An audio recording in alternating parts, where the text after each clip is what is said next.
It has been an agitation fermenting for the past few years in the hills of Uttar Pradesh. And like similar agitations in other parts of the country, the basic demand is focused on creation of a separate state. In this case, the demand is for the state of Uttarakhand, comprising the regions of Kumaon and Garhwal Hills in Uttar Pradesh.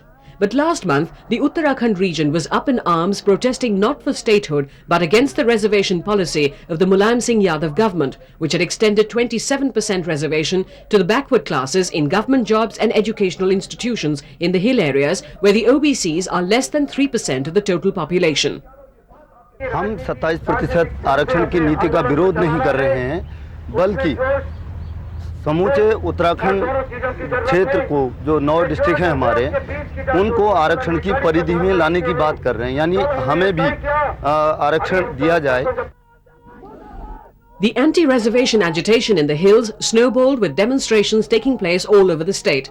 But it was violence in Mussoorie where 7 anti-reservation activists were shot dead by the police and the subsequent call for a state-sponsored bandh on the 13th of September in UP, which led to the Uttar Pradesh Congress Committee under their newly appointed president Mr. Narayan Dutt Tiwari to call for the withdrawal of support to the coalition minority government headed by Mulayam Singh Yadav.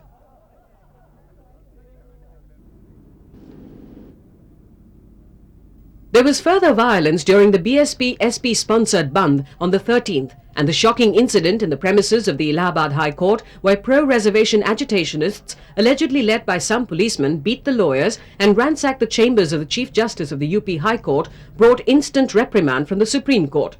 The Chief Secretary of the UP government as well as the IGP were summoned by the Supreme Court and an inquiry instituted under the CBI Director Mr. Vijay Rama Rao.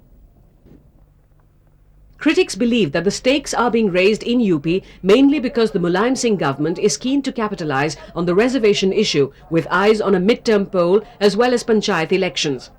Congress also had vote banks based on caste, and Mr. Mulayam Singh is no exception.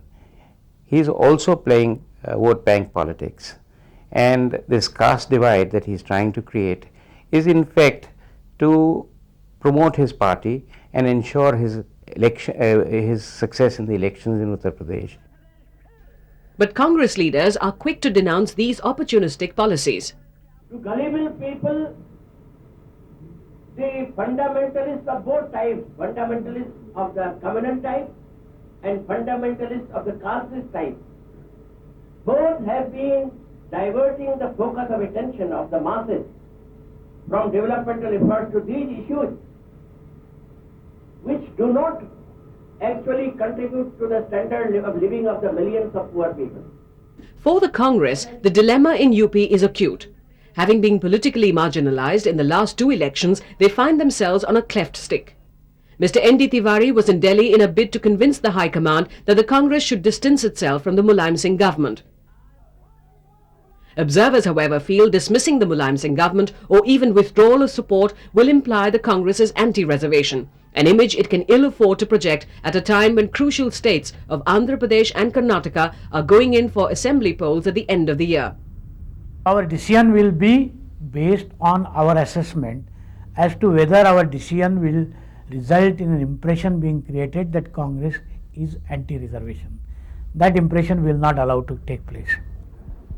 Moreover, there is acute awareness that any move to carve a separate state of Uttarakhand will mean giving in to similar demands in other parts of the country.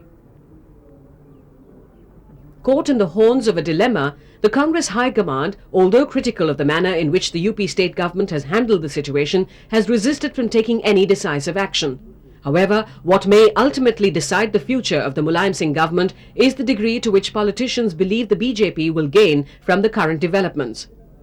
The caste divide is between the upper caste and the lower caste, and the lower caste comprise, according to BSP and SP, 80-85% of the population. And this reservation which they are pursuing vigorously is attracting the lower caste, the scheduled caste, the tribals, etc. And therefore they are really attracting 85% of the total population. And the most likely losers would be the BJP, who did rather well in 91